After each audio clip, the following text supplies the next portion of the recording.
Il y a comme une grosse arnaque dans l'air. Vendez-moi ce stylo. Oui, il y a une bulle. What color's your guy?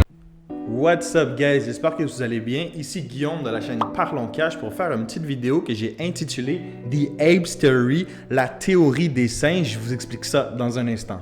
Pour commencer, j'aimerais prendre le temps d'expliquer quelques petites choses qui sont probablement très vagues aux yeux des gens qui sont zéro dans la finance et qui ne connaissent pas beaucoup ça. Donc, je vais juste commencer par expliquer que la majorité des modèles, des analyses financières qu'on fait sont basées sur une théorie et une hypothèse qui, selon moi, les deux sont complètement fausses et non représentatives de la réalité. Les modèles d'analyse sont principalement basés sur la théorie des marchés efficients.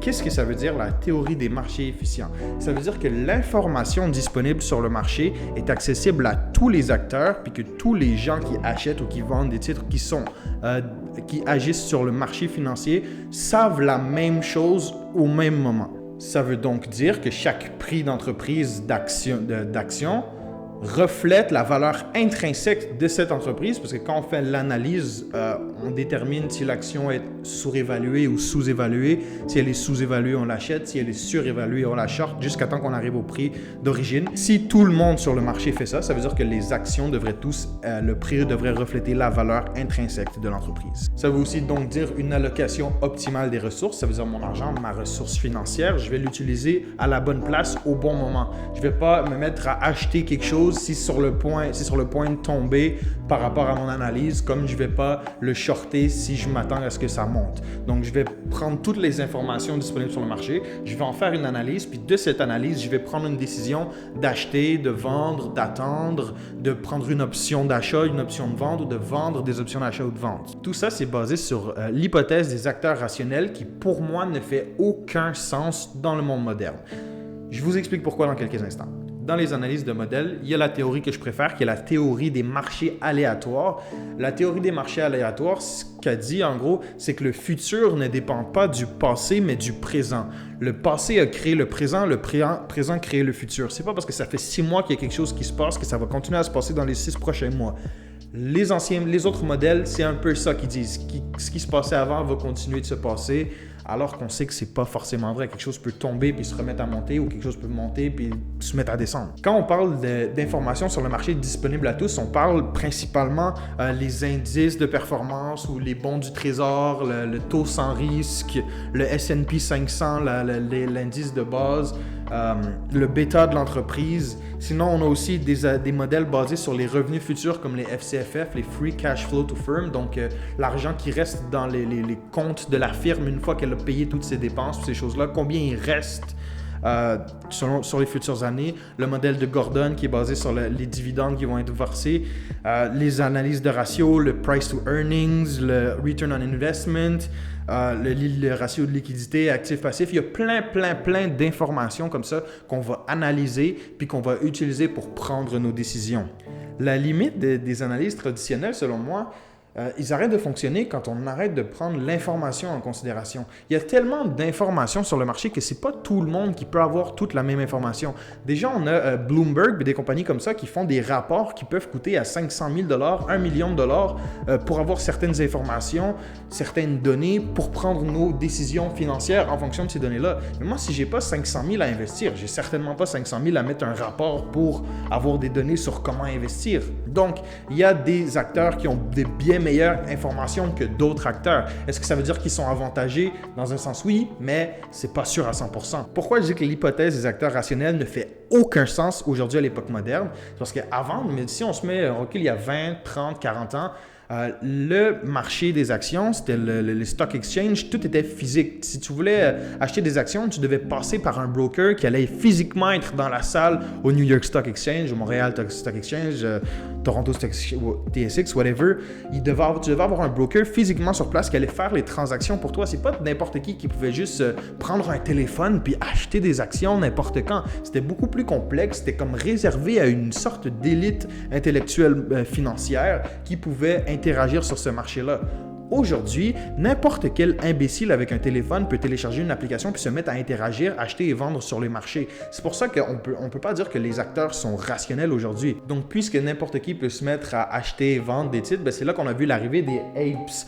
Les apes, à mes yeux, c'est des hyperbulls. Sur les marchés financiers, normalement, on a deux types d'acteurs. On a les taureaux puis on a les bœufs, les bears et les bulls.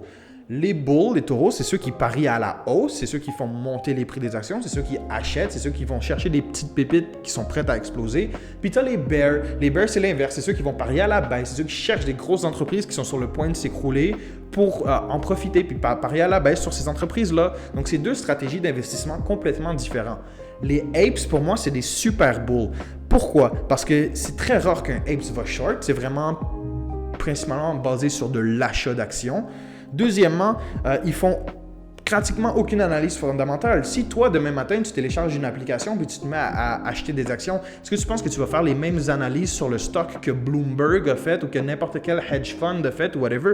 Non, tu vas probablement acheter des actions basées sur tes sentiments, tes valeurs, puis genre, comment tu sens que cette entreprise-là va performer. Il n'y a rien de mal à ça. Tu peux battre des hedge funds qui font des grosses analyses poussées juste parce que toi, tu penses que cette entreprise-là va monter puis ça fait du sens dans ta tête. Donc, pendant que les gros hedge funds vont chercher leurs informations sur Bloomberg, payent des rapports super chers pour avoir de l'information super précise sur les marchés. Les apes, ben eux, ils sont sur Reddit, ils sont sur YouTube, ils vont prendre leur information sur les médias sociaux, ils vont prendre l'information par-ci, par-là. Fait que, on ne peut pas dire que les marchés sont efficients parce que c'est pas vrai que tout le monde a la même information, c'est pas vrai que tout le monde navigue de la même façon sur les marchés. On peut aussi ajouter que les apes utilisent beaucoup de leviers, c'est quelque chose pour lequel ils sont reconnus, donc j'ai expliqué c'est quoi du levier dans ma vidéo sur la terminologie, je vous incite à aller la voir si vous ne l'avez toujours pas vue. Donc maintenant, avant de poursuivre, j'aimerais faire quelques petites clarifications par rapport au prix parce que j'entends beaucoup de gens dire de la bullshit par rapport au prix d'une action ou d'une crypto, whatever. Je vais faire ça très simple. Le prix est basé sur deux choses et demie. OK? Les deux choses sur lesquelles les prix sont basés, c'est premièrement l'offre, donc qui en a, puis combien qui est prêt à le vendre, puis la demande, qui en veut, puis combien qui est prêt à payer pour, combien qui en veut, combien qui est prêt à payer pour. Le et demi, dans le 2,5, c'est l'ancien prix à laquelle l'actif a été échangé. Exemple, le Bitcoin, si la dernière transaction du Bitcoin qui a eu lieu, c'est quelqu'un qui l'a vendu à 20 000, ben on va faire nos estimations d'offres et de demande autour de ça. Si la dernière transaction qui a eu lieu, c'était 20 000 le Bitcoin, puis tu essayes de le vendre à 70 000, nobody's gonna buy it, personne ne va l'acheter, ça fait aucun sens. Même chose, si il est à 20 000, mais tu essaies de le shorter à 10, ça n'a aucun sens. Personne ne va te le vendre 10 parce qu'il est 20. L'offre et la demande, j'en parle souvent parce que c'est vraiment la notion de base, mais concrètement, l'offre et la demande se manifestent de deux façons sur les marchés. Premièrement, tu as le OTC, ce qu'on appelle le over-the-counter, donc les gens qui vont acheter et vendre des actifs directement sur le marché sans retenue, sans rien, qui vont juste aller au comptoir, qui vont vendre ou qui vont acheter. Ensuite, tu as le plus important, c'est le carnet d'ordre avec le depth. Tout ce que les gens veulent acheter puis tout ce que les gens veulent vendre, mais qu'on n'est pas encore rendu là. On va garder le même exemple avec le Bitcoin à 20 000. Je peux placer une ordre d'achat à 19 000 que si le Bitcoin baisse un peu en prix, dès qu'il touche 19 000, pouf, j'en achète. Fait que si on est beaucoup de personnes à avoir placé des ordres d'achat à 19 000, ça va être difficile de faire tomber le Bitcoin en bas de 19 000 parce qu'on est beaucoup à l'acheter à ce prix-là. Fait qu'il faut que tout le monde qui veut l'acheter à 19 000 l'aille acheter. Puis une fois que tout le monde qui l'achète à 19 000 l'a acheté, là, ça va commencer à descendre. Mais il faut qu'il y ait encore du monde qui continue à le vendre. Il faut qu'il y ait tout le monde qui l'ait vendu à 19, il faut qu'il y ait du monde qui continue à le vendre à 18, etc. Donc, avec les carnets d'ordre, puis voir où est-ce que les ordres sont placés, puis combien est placé à quel montant, on peut avoir une idée de à quel point ça va être volatile. Maintenant qu'on comprend c'est quoi un ape, c'est quelqu'un de très émotif qui va faire des décisions basées sur ce qu'il a vu sur les médias sociaux, puis qui va interagir avec le marché avec beaucoup de leviers, puis sans nécessairement être rationnel. Je vais vous expliquer comment ces gens-là ont défoncé des hedge funds l'année dernière sur les titres de GameStop et de AMC. Donc, pour moi, il y a trois stratégies principales des apes qui sont super faciles à appliquer puis qui peuvent vraiment, que n'importe qui peut faire ces stratégies-là. Même moi, je l'ai fait. La première stratégie, puis les trois, je les ai décrites dans ma vidéo sur les terminologies. Fait que si vous voulez avoir un peu plus de précision sur ces choses-là, je vous conseille encore une fois d'aller voir cette vidéo-là. La première chose, c'est le HODL. HODL, pour ceux qui n'ont pas vu ma dernière vidéo, ça veut dire hold on for dear life. Ça veut dire que tu achètes quelque chose puis tu le revends jamais. Si tu achètes quelque chose puis tu le revends jamais, qu'est-ce que ça fait? Ça vient diminuer la quantité en circulation. Puis quand on vient diminuer la quantité en circulation, qu'est-ce que ça fait? Notion économique de base, ça vient faire augmenter le prix. Ensuite, deuxième chose, c'est le DCA, le Dollar Cost Average. Quand tu fais du DCA, ça veut dire que tu en achètes encore et encore à chaque semaine à une même fréquence, donc 100$ par semaine, 50$ par semaine. Tu peux en acheter à tous les jours, tu peux en acheter à tous les mois. Le concept de DCA, c'est d'utiliser un même montant à une même fréquence constamment. Qu'est-ce que ça fait quand tu en achètes tout le temps? Ça fait une augmentation de la demande. Puis qu'est-ce que ça fait quand on augmente la demande? On augmente le prix. Donc là, on a deux choses qui font augmenter le prix. La troisième chose, buy the dip. Donc, buy the dip, ça veut dire que quand le prix descend, on reprend l'exemple du Bitcoin à 20 000. Exemple, le Bitcoin est à 20 000, ben mettons qu'il tombe à 17, on considère ça comme un dip, j'en rachète plus.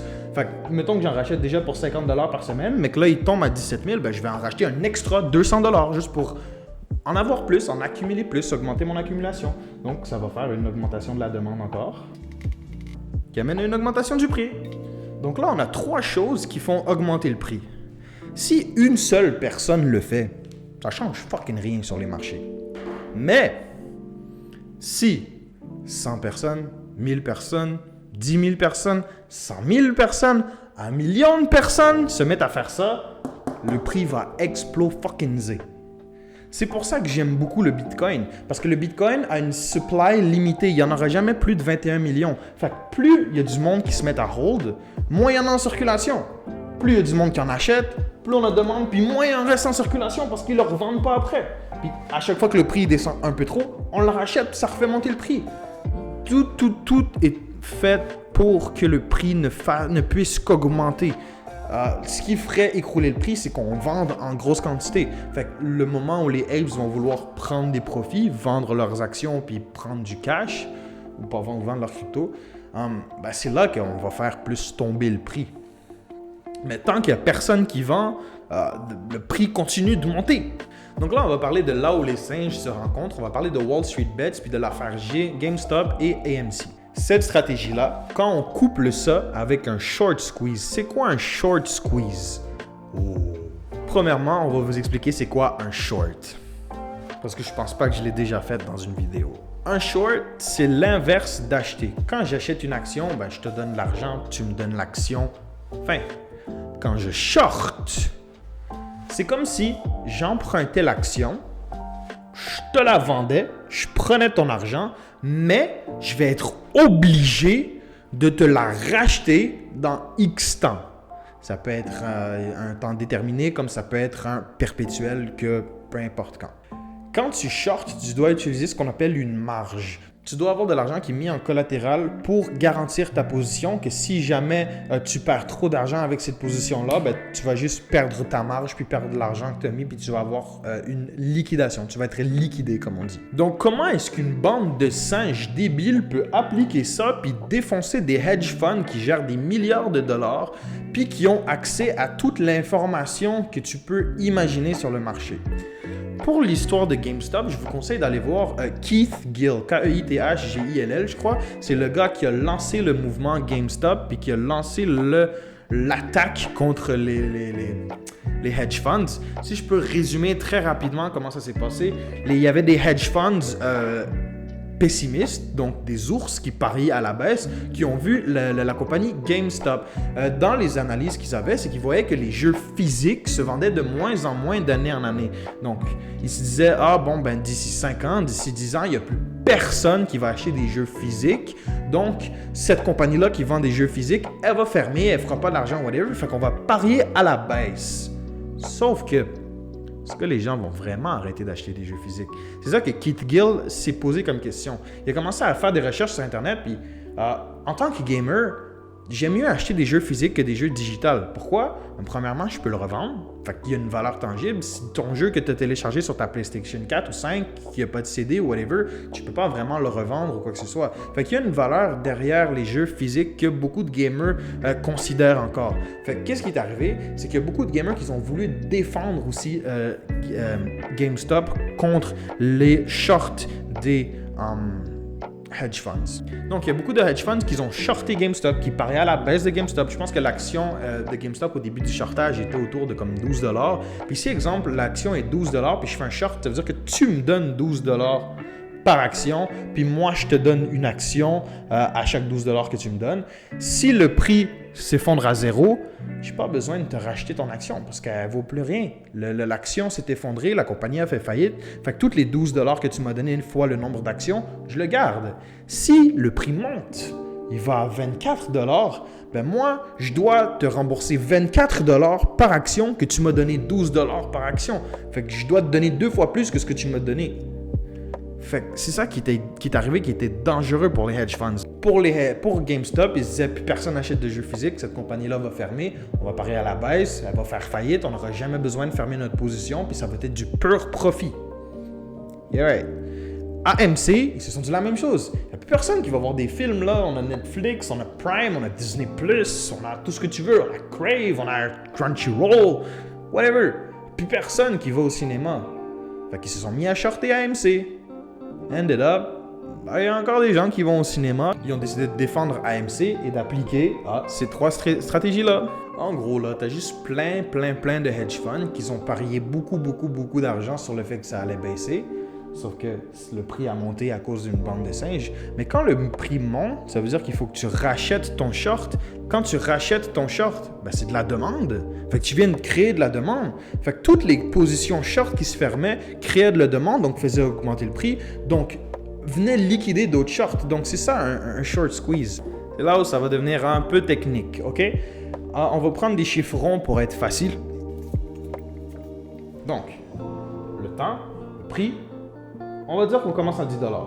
Si je short, puis ça fait ça, je viens de faire pur profit 10 $ fois le nombre d'actions. Si, c'est ça que j'ai oublié d'expliquer, quand tu short, ça prend une marge. Donc, mettons que je vais shorter 1000 actions à 10 $, OK? Je vais shorter, short. Fait que moi, on va me donner 10 000 live. Au moment où je fais mon short ici, on va me donner 10 000. Comme je disais, si le prix s'effondre à zéro, on va faire moins 0, puis mon profit, ça va être de 10 000. Mais, si il monte, il se rend, disons, à 20 $, je dois racheter 20 000 $ d'actions. Fait que je suis à moins 10 000. Si ma marge était de 10 000, je viens d'être liquidé. Si ma marge était de 15 000, je viens de perdre 10 000 puis je n'ai pas été liquidé. Non. Si le prix monte à 20 000 puis je veux fermer à 20 $ puis je veux fermer ma position, ça va me coûter 20 000. S'il continue plus il continue de monter, plus ça va me coûter cher. Puis fermer une position, ça veut dire rachat, ce qui veut dire demande, ce qui veut dire augmentation du prix.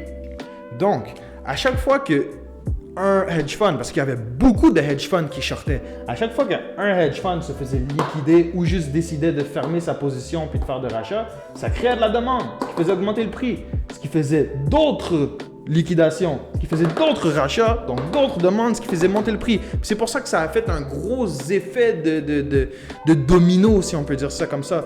Un pion a tombé qui a fait tomber un autre pion, qui a fait monter le prix, qui a fait tomber un autre pion, qui a fait monter le prix, qui a fait tomber un autre pion, qui a fait monter le prix. Puis rajoute à ça le dollar cost averaging, le hodl, puis le buy the dip de toutes les singes. Ben, tu viens de créer le mélange parfait pour faire exploser un prix. C'est vraiment comme si je prenais un truc financier, je prenais une marmite, puis je mélangeais tout ce qu'il faut pour avoir un prix qui explose. Ben, c'est littéralement ça, un short squeeze. C'est toutes les shorts qui sont obligés de se faire racheter beaucoup plus cher que prévu, qui perdent il y a des hedge funds qui ont perdu des 5, 8, 10 milliards de dollars. Là. C'est vraiment sérieux. C'est la première fois de l'histoire de Wall Street où tu avais vraiment une bande de jeunes investisseurs stupides qui ont défoncé des hedge funds super bien renseignés. First time. Puis après ça s'est répété avec AMC. Puis selon moi, sur le long terme, ça va se répéter avec le Bitcoin sans le short squeeze ou avec des petits short squeeze par-ci par-là. Parce qu'il n'y a pas tant de monde qui sont débiles au point de shorter le Bitcoin. Tu sais, tu shortes le Bitcoin, c'est avec des petits montants sur des petits trucs, sur du day trading, whatever. Mais shorter le Bitcoin sur du long terme en pensant qu'il va aller à zéro, c'est le truc le plus stupide que tu peux faire. Selon moi. Donc en gros, c'est pas mal ça pour The Apes Theory. Selon moi, la théorie des marchés efficients ne fait aucun sens. On est beaucoup plus basé sur la théorie des marchés aléatoires et avec l'arrivée des acteurs non rationnels sur le marché qui prennent des décisions basées sur les émotions, qui ne prennent pas de décisions basées sur des modèles puis des analyses, on fait en sorte que le marché n'est pas efficient, n'est pas rationnel, mais ça veut pas dire qu'on peut pas faire de l'argent. Ça veut juste dire que justement, quand toi, tu es rationnel puis tu fais les analyses traditionnelles basées sur la théorie des marchés efficients, ben ça se peut que tes analyses te disent short GameStop parce que cette entreprise-là va fermer. Est-ce que ça veut dire que c'est la réalité sur le marché? Puis est-ce que ça veut dire que tout le monde est d'accord puis tout le monde va se mettre à shorter? Non.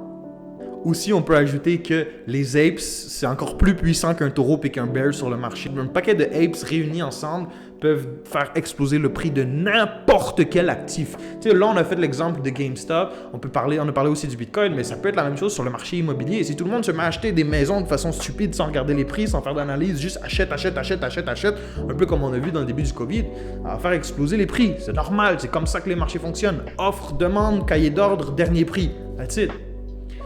J'espère que c'était assez clair. J'espère que je ne me suis pas trop perdu dans mes explications puis que j'ai été assez précis puis que vous avez tout compris. Encore une fois, je répète, si vous avez des questions, n'hésitez pas à les mettre dans les commentaires. Envoyez-moi des messages sur Instagram. Je suis super actif sur le On Parle Cash.